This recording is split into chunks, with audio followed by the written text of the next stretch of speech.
At times in life, it may appear that God is absent, distant, or unresponsive. We struggle to find God, hear from God, or even feel His presence. We may assume that God is angry with us because of some failure in our life and that He doesn't want to interact with us. Psalm 13 is an honest prayer from David describing his struggle to find God. He asked God, "Will you forget me forever? How long will you hide your face from me?" And he urgently requests God to respond to him. Have you ever felt abandoned by God? Has this silence made you question His existence or love for you? Do you ever feel like your prayers are a waste of time? Today you may be feeling frustrated, angry, disillusioned, confused, wandering, questioning, or lonely because you feel distant from God, unable to receive even a word from Him.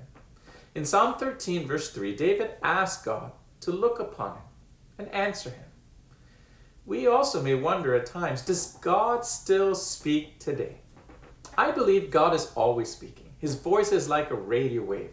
The waves are always present. It just depends if we're tuned in to the right frequency, whether the dial is on the right station. God speaks all the time. Yet we are way too busy with work and church and family and service projects and emails and texts and household chores and social media and TV shows and hobbies and countless other things to hear Him.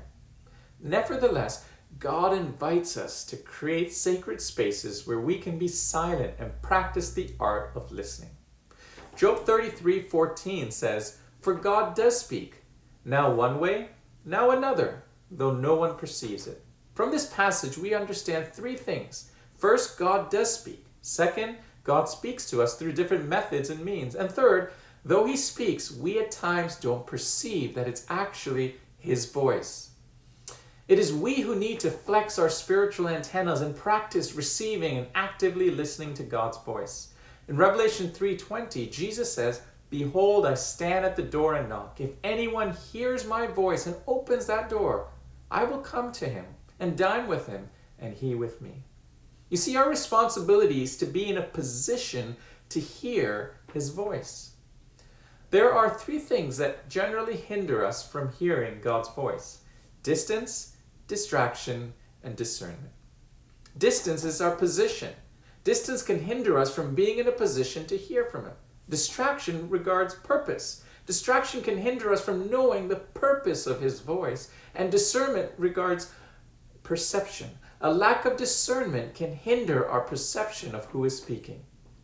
Over the next few weeks, I would like to explore in a 3-part series the 3 distractions that hinder us from hearing God's voice, beginning first with distance. What do I mean by distance? Sometimes we may not be in the right position or place to hear God. Our ability to hear is directly proportional to the distance of the speaker.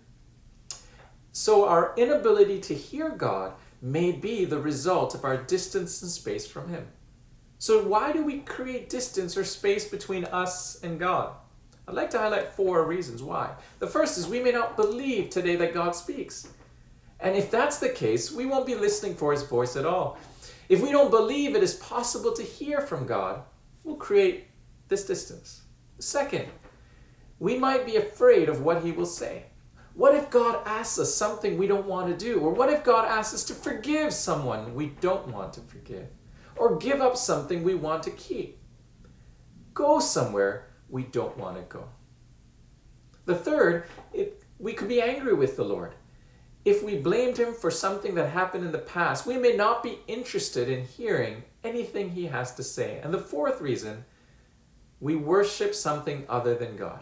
If our focus and devotion is toward a specific habit, addiction, possession, or pleasure, it'd be difficult to hear God's voice. Listening is not just being quiet, but being present. Being present within the vicinity of God's voice, turning the dial also carefully to the correct frequency.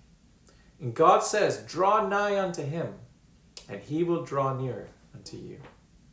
Will you take some time today to position yourself to be present within the vicinity of God's voice? He is still speaking, and He desires to communicate with you and I today.